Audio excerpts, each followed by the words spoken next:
Hi, Maria Mandarino here today, and welcome to this episode that is titled, What Are You Birthing? The Ancient Art of Spiritual Direction.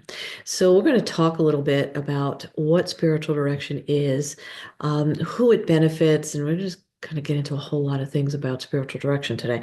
But before we begin, I want to ask you to please, if you haven't already, please subscribe to the channel. It makes a world of difference to the work that I'm doing here and who I'm able to reach.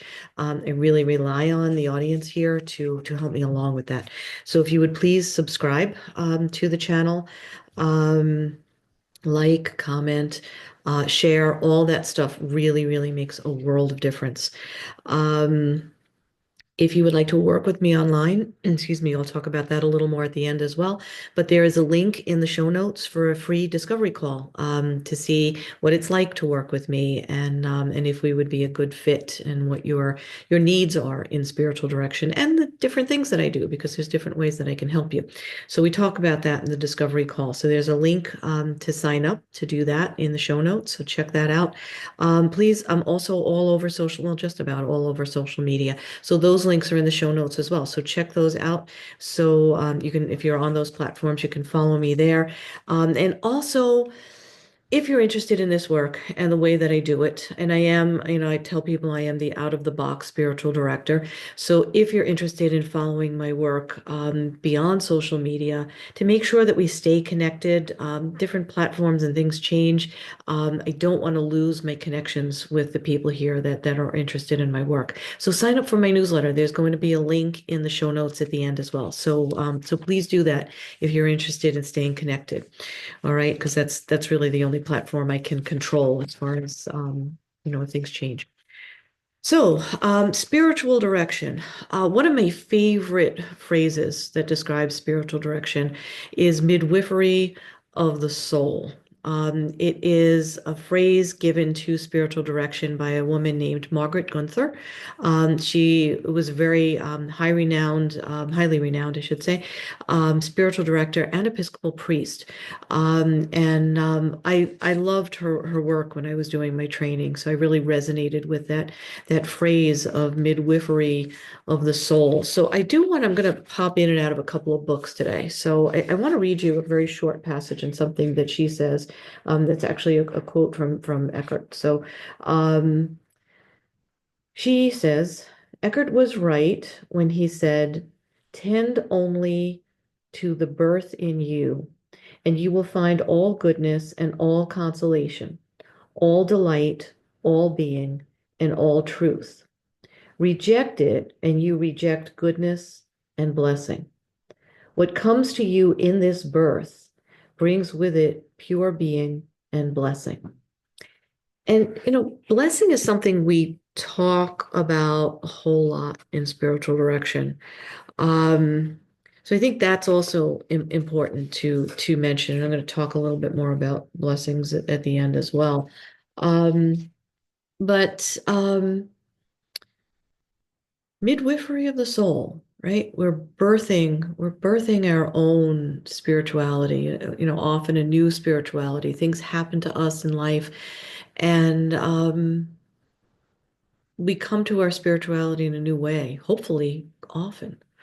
But through spiritual direction, we get to birth and rebirth that every time, every conversation. So this notion of birth, I think, is really central to this work and the work that I do, how I do it. So I want to just mention briefly what spiritual direction is not, because people tend to mix it all into one pot. So it is not counseling. Counseling is more focused on mental health and mental health solutions. Um, a lot of it has to do with going back to your past and your childhood, right? So not that we don't talk about those things in spiritual direction, we actually do, but in a different way. We're not looking at it from the perspective of mental health. We're not using mental health diagnoses. That's just not what we do. People may talk about them in the context of what they've done in their counseling sessions, but we're really not interested in mental health diagnoses. And if there's really a profound mental health issue going on, we tell people, wait out doing spiritual direction. It's probably not the right time. People who are in counseling and really working deeply in counseling, and want to also work on their spirituality and their spiritual journey. I do see people who are in counseling simultaneously, but this is not a replacement for counseling. Spiritual direction is not coaching. Coaching is more centered upon your goals, different types of coaching, right? We have life coaching, we have business coaching, we have sports coaching, right? We have all different kinds of coaching. It's about goals and improvement usually. So not that we don't care about whether you improve spiritually. We see it as a journey. It's not a goal. It's not a destination. And if we treat it that way, when we get to what we think is the destination, we will usually be humbled and find out that there's another road ahead and another journey. And so it's not about goals. Spiritual direction is not about goals. And we're going to talk a little more about what it is, but I also want to talk about who it's for, who is appropriate for spiritual direction. And, we have these phases in life that are classic reasons to go into spiritual direction. Loss and grief, losing a loved one.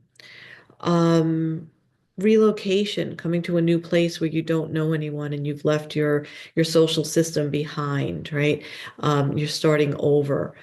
Sometimes that can be hard, sometimes it can be exciting, and sometimes it can be overwhelming. So that's a good reason also to do spiritual direction. So we've got grief, loss, relocation, um, new job or slash knowing you need to move on into a new job.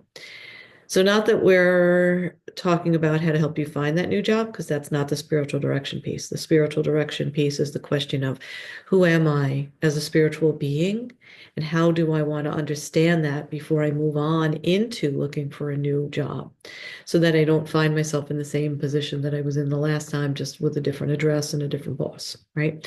So these things that are driven by our spirituality but are not necessarily about our spirituality, right? So that would be an example of where you maybe want to coach, with regard to finding the job, but connecting with your spiritual essence is not the job of the coach. That's the job of the spiritual director.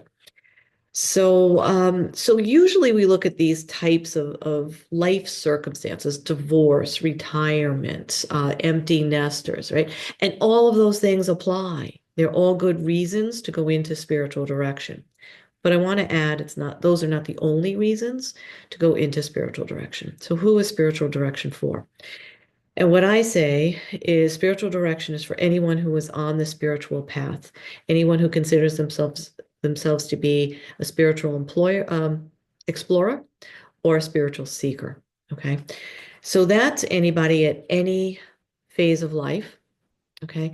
And I think what needs to be part of that is how spiritually mature the individual is. Um, Maturity has nothing to do with age, by the way. And we'll just leave that piece there. But there's there's a quest. There's a quest. There's a knowing that there's something missing in the spirituality of the person who comes in for spiritual direction. So what does that mean? Okay, so here's the thing I want you to not forget. A lot of people think so. Spiritual direction grew out of the Catholic monastic tradition. It used to just be for monks, basically, ages and ages ago, and it's been liberated from the monastery. And it's not just for people who are religious or people who are churchgoers or clergy. That was the original kind of, let's say, the original generation of spiritual direction, and where it kind of began, where the tradition began. Most of the people I work with consider themselves spiritual but not religious, or they were in formal religious traditions that don't fit for them. And that's usually the perfect reason to go into spiritual direction, to have had a tradition, a community, a way of understanding your spirituality, and then to wake up one day and slowly realize I don't fit there anymore, and I don't know where to go, and I don't know who to talk to about it. That's where spiritual direction can be really profound.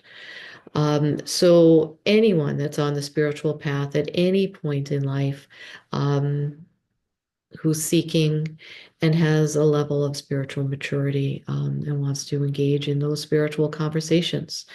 Um, so the way I work has evolved since COVID. My sessions used to be 60 minutes. Since COVID, they turned into 75-minute sessions.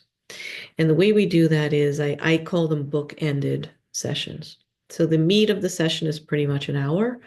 And then there's an extra 15 minutes that I kind of divide up, not necessarily in, equal, it's not necessarily 7.5 minutes on either side, but there's a little bit at the beginning, there's a little bit at the end.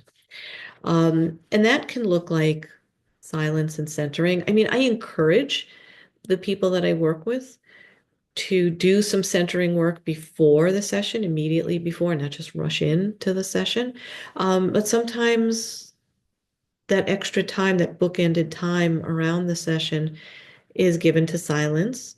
Most often, it's given to what I've come to call a centering practice, where I will read something out of usually an ancient text, but doesn't have to be. I have certainly read from Mary Oliver's poetry.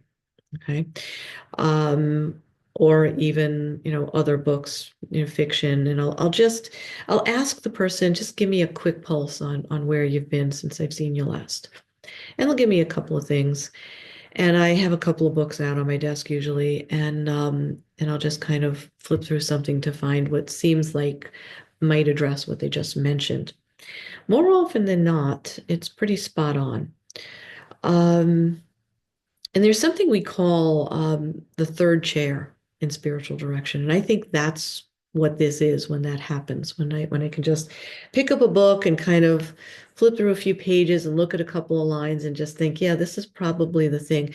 So the third chair in spiritual direction. So by the way, I direct nothing. Okay. I am a trained spiritual director. I have about 2 years of training at a Catholic monastery in Colorado Springs. So there's training involved in this. I am called a spiritual director, but I direct nothing. My job is to listen between the notes, as I say, to listen between the words, between the pauses, between the tone of what people say. And I will listen with, I'm trained by Benedictines. So we talk about listening with the ear of the heart. And it's that listening for the what's between and just connecting it from here, just going with that. So a lot of times that's how I come to these readings where I'll just know it's like, yeah, let's go here because this sounds like what they're talking about. So that third chair is the chair you're sitting in the room that you're in on the Zoom call. And then there's this chair that I'm sitting in on the Zoom call. And then we say there's this third chair somewhere. And that third chair is reserved for the spirit, that moves in and out of our conversation and will guide you to say certain things or come to certain awarenesses that you've been struggling to find and you've not been able to figure it out. And then all of a sudden you say something that is absolute gold and you don't know where it came from in this conversation that we have. And we say that that's the spirit, that's the movement of the spirit, and this third symbolic third chair in the room. Um, so that's the director piece, and that's how it works. It's the spirit directs the conversation. All sacred conversations, which spiritual direction is a sacred conversation, all sacred conversations are guided by the spirit. So that's how that piece works. So as I mentioned, we can start with either silence. More often than not, it's some kind of a centering practice, something that I read, maybe a poem. Um, and I'm going to give you a sample of something I've been using this particular week that has really been meaningful to people. So I'm going to share that here. This is from the Interfaith Prayer Book compiled by Ted Brownstein. It's a little tiny book. It's not very big at all. And it has different prayers, um, different it's well, I guess it is all prayers, but because it is a prayer book, but different passages, I would say, according to different paths. And one that I've been sharing with people quite a bit is a Shinto prayer, which comes from the Japanese tradition. So even though so this is a good thing to mention, even though I was trained in a Catholic monastery, I'm not Catholic. Raised Catholic. I'm an Episcopalian now, and I am one of the most ecumenical spiritual directors you will probably meet. Again, I meet with people who routinely who are spiritual but not religious, or people from various faiths, and I meet them where they are. Whatever whatever spiritual platform they come in on is where we go. And sometimes they teach me a little bit about their traditions. So, but yeah, very ecumenical in my practice. So this passage, this prayer that I've been sharing with people this week, this would be an example of how we open a session, taking a couple of deep breaths first, right? So,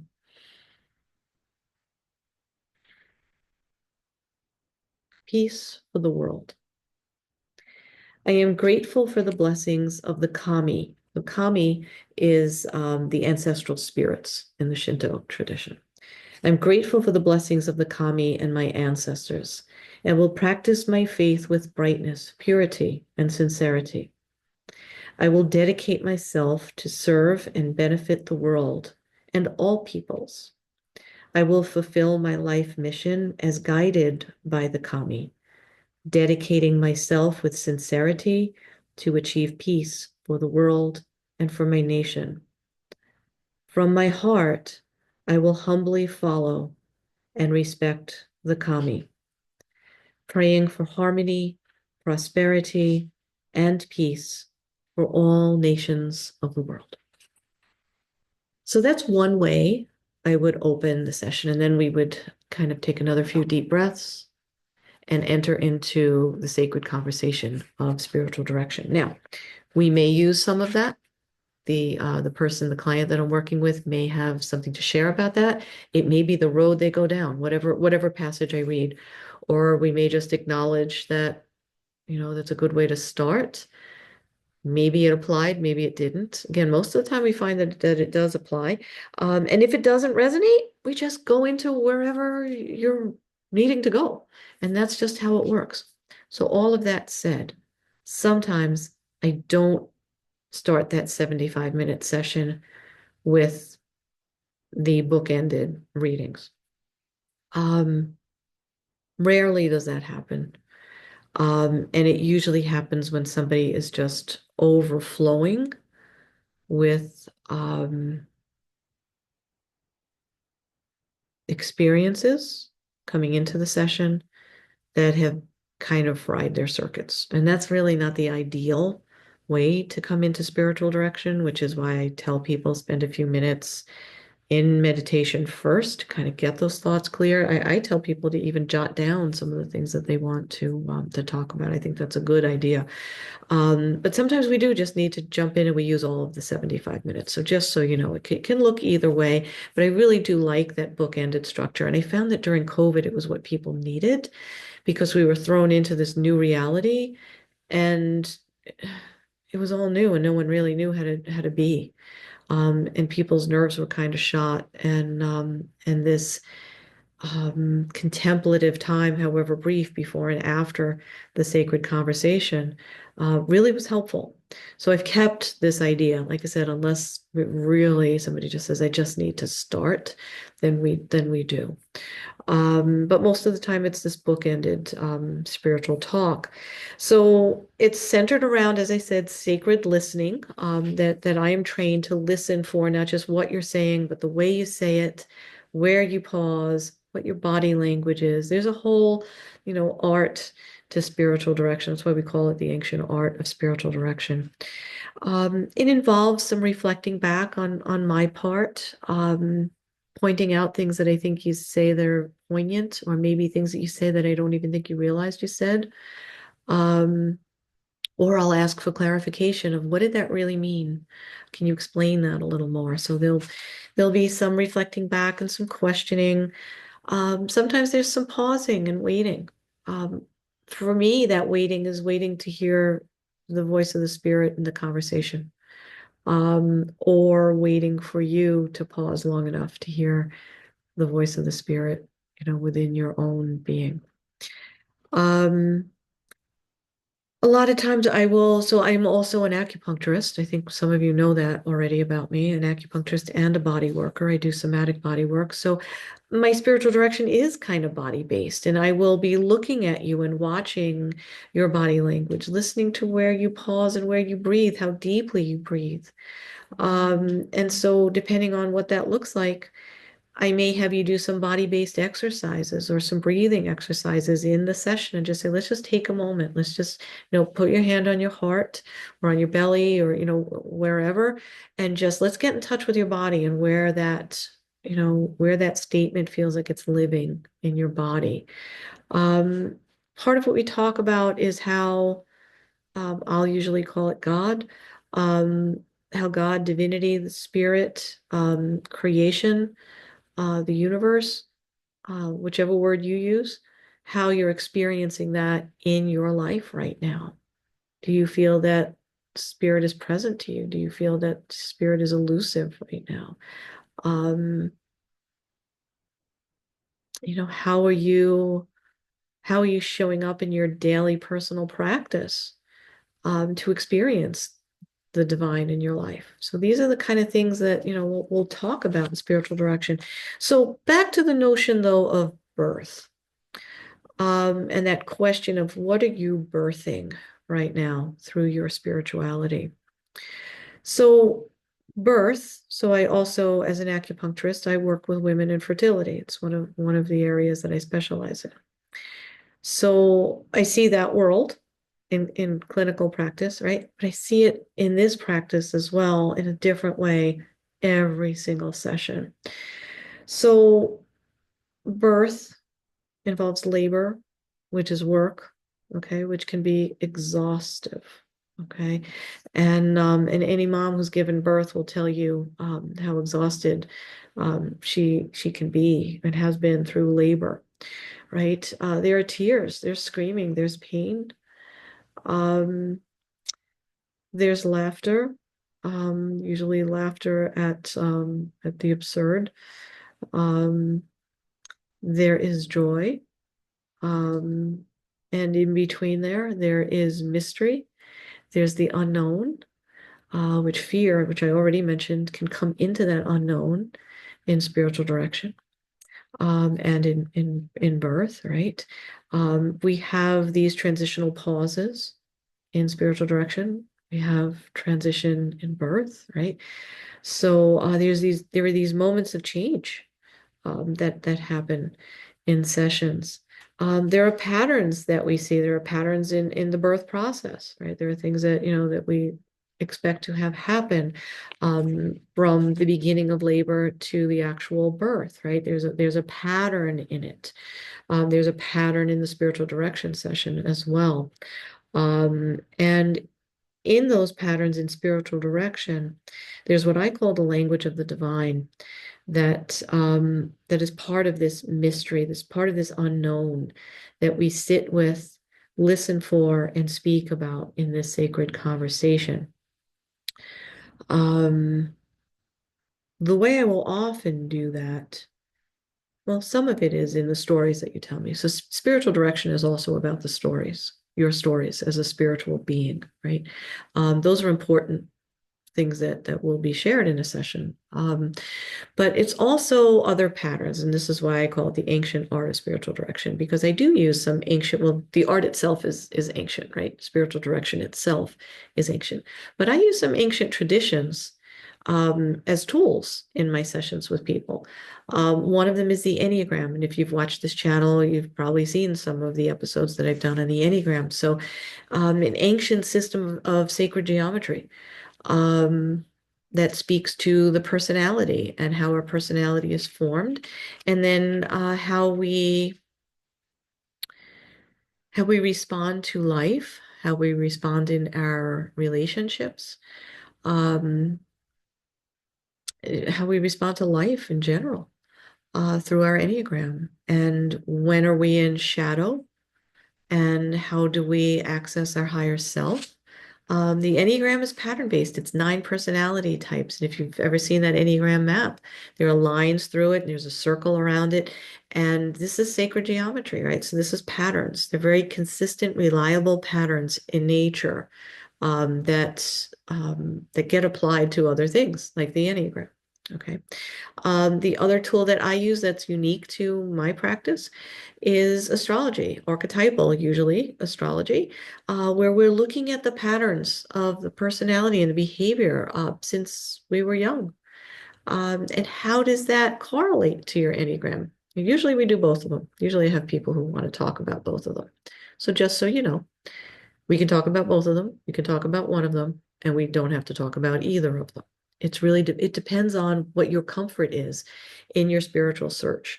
So just know that those are tools that I do use and can use, but don't have to use as a spiritual director. So, and then the other thing I want to, mention with regard to birth, and what are we birthing in our lives? Um, the other commonality between actual childbirth and spiritual direction, the birth of spiritual direction, is birth is messy. Um, it's messy and it's overwhelming and it's beautiful all at the same time. But we can't negate the mess. We can't negate the mess and bringing the mess to the spiritual conversation. Because if we're not bringing the mess and we're only bringing our party perfect, we're not being honest. Because there's no way birth can happen without mess. So, not that every session has to be messy or tearful or painful, but just know that when it's appropriate for those things to come up, this conversation is 100% a safe place to bring those messy conversations, to bring those messy feelings, because that's the only way we get to the beauty of birth. So I think that's really important to mention. I think because it's spiritual work, a lot of people tend to think that they have to come in at their spiritual best. And um, my personal hope for you is that you don't, um, because I don't think that that's authentic. Um, Not to say, again, not to say that everybody's falling apart when they come into spiritual direction, because that's not appropriate either, right? That would be the counseling conversation. But the authenticity of being able to, when there is a mess to be had, when there is a painful conversation to share, a painful memory, something hurtful, something that comes up that you didn't even realize coming into session was even going to be a thing that you talk about. Just knowing that those messy things have space in this conversation and that I have training to hold that the energetics of that space for those conversations. Um, so I also, with regard to this idea of birth and spiritual birthing, and childbirth. Women don't usually give birth alone. Okay, so we do have this idea of, ancient idea of midwives, right? And women are still using midwives today, whether they're doing hospital birth or at home birth. There's usually somebody else present, okay, unless you get taken by surprise, as someone I know did, and she delivered at home by herself. But and sometimes we surely do face the dark night of the soul of our own spiritual direction alone, but it's not fun. Okay, it's not fun. And it's overwhelming. And it doesn't have to be the case. So I want to share that women usually don't give birth alone. They have helpers, they have trained helpers, they have people who understand and have done the spiritual journey or are still doing so, just added point there. I'm on the spiritual journey as much as you are. So I am not there because there ain't no there. Okay. Um, and So yeah, so you don't do this alone. You don't do birthing alone. So how would you do your spiritual birthing alone? It's almost unfair to expect that of yourself. So if you're on the spiritual journey and you're not walking that journey with somebody who is trained in spiritual direction, my question for you would be why? What had, or is it just that you didn't know that there was such a thing as spiritual direction? Um, so yeah, you don't have to do this alone. Um, and these midwives, these spiritual midwives, that we are as spiritual directors. Another word for it is spiritual companion. That's a more contemporary word. Um, Spiritual midwives, whatever you want to call us. We're the people that walk you through and guide you, um, sit with you through the unknown, through the fears, the mystery, the mess, the sacred, the joy, and certainly the celebrations, because there will always be the celebrations. Okay. Um, so things that I wanted to point out. Another thing I want to point out about birth, every birth is a new start, right? Every child is a new template, right? A new set of eyes that will experience life, and you get to experience life, through their eyes, right? As a parent. So every spiritual birth is a new start as well. And it doesn't, like two children, right? They're never going to be alike, even in the same family, right? No two spiritual births for the same person will ever look alike either. Ideally, they won't. So at any moment, you get to decide what you want to birth through your spiritual journey. Okay. Not that you get to decide what the journey necessarily looks like, but you get to decide what you want to birth. Okay. Um, Rather than just stuff it in the knapsack and keep going on the path. Okay. What, and the other thing is birth is a 9-month gestation for humans, right? So, what are you carrying around and how long are you carrying it around before it's ready to be given shape and form in spiritual direction? So there's that question as well. So for me, this is the work of epiphanies. Every session, there's some kind of epiphany that just comes in. And again, that comes in through that third chair, that concept of the third chair, these moments of something that you will say or something that just kind of comes in through me, and I'll share it, and we're both like, okay, we're getting somewhere where we had no idea. And that's kind of what it's like. You can decide you're going to birth something in your spiritual, and that's my question for you. It's like, what are you birthing spiritually, right? What do you want to birth spiritually? But we don't know what that birth gets to look like until it happens. All right. So that's that gestation period of what are we gestating? What are we carrying? And how are we going to give it form? And that's what happens in spiritual direction over. And we usually meet just so you know, once a month. Some people meet a little more frequent when they're going through some that's a little more high velocity.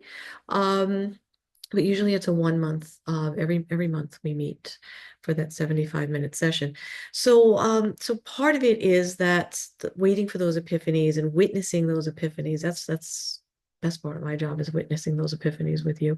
And I mean, I truly love this work. I love everything that I do. I love being an acupuncturist because we have epiphanies that happen there too. But so the holding space with the client is pretty extraordinary for me too. So there's something else that I love about that. Watching you evolve from session to session, watching not just your body language, but I watch your essence change. And it's really amazing. And it's really not a bad idea when you go into spiritual direction to take a picture of yourself first. And then in a year or so, maybe 2 years, take another picture of yourself. Because it's really interesting. I do see physical change in the clients that I work with, which is also pretty neat. Um, and So yeah, I'm just looking over my notes here. The epiphany, the sacred patterns, again, the archetypal patterns as well as the sacred patterns that start to come out in the conversations and the things that the client starts to talk about. They're pretty amazing. And then, when that session is over, you're now returning to your life with the noise taken out because we ferret that out in the session, and the spiritual. The what would be the best analogy to this? Like just like when you're biting into those fancy chocolates that I can't think of what they're called right now.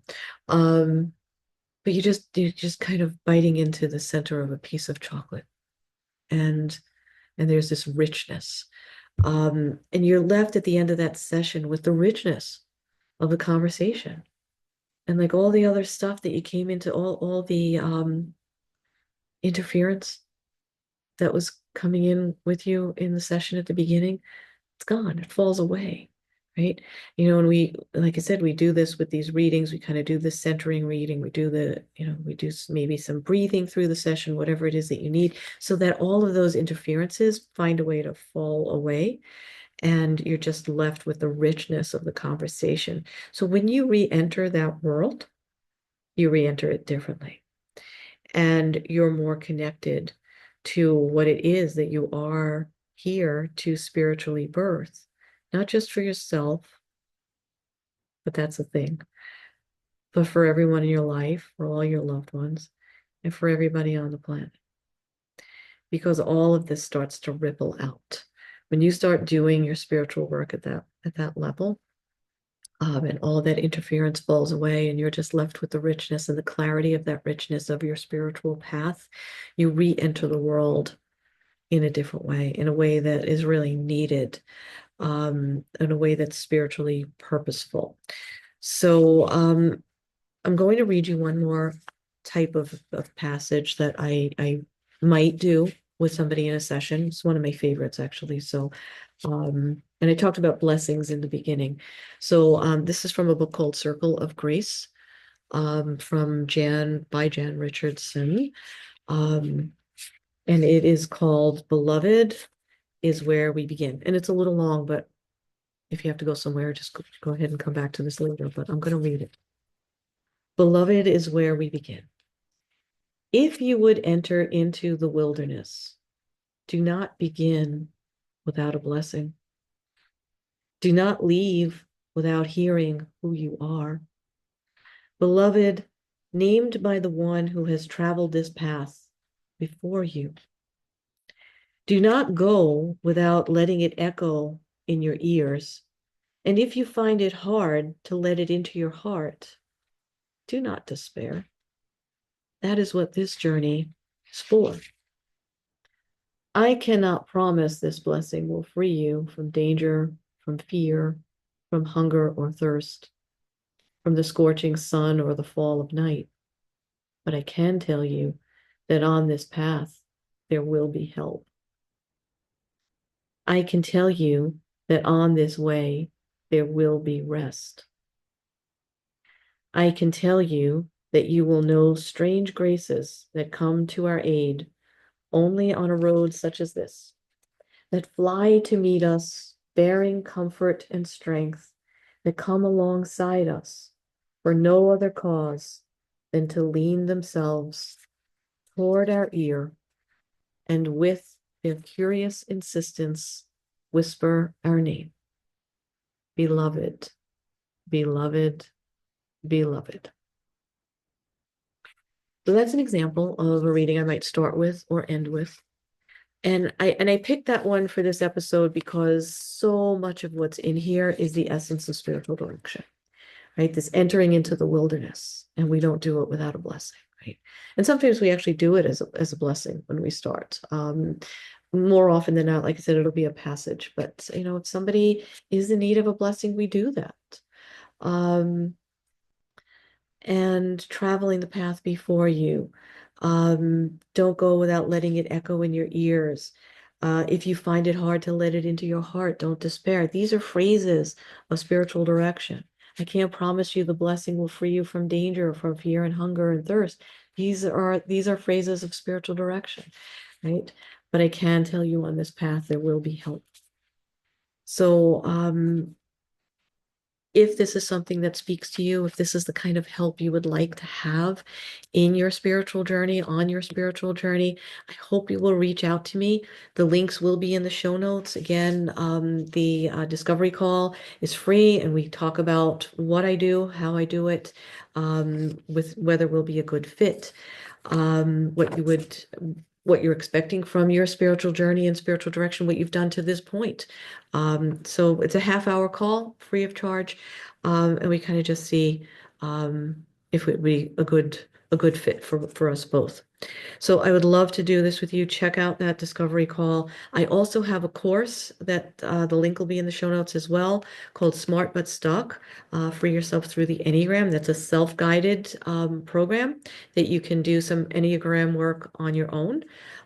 So that link is in the show notes. You can order that online. I also have a free webinar on the Enneagram and forming boundaries.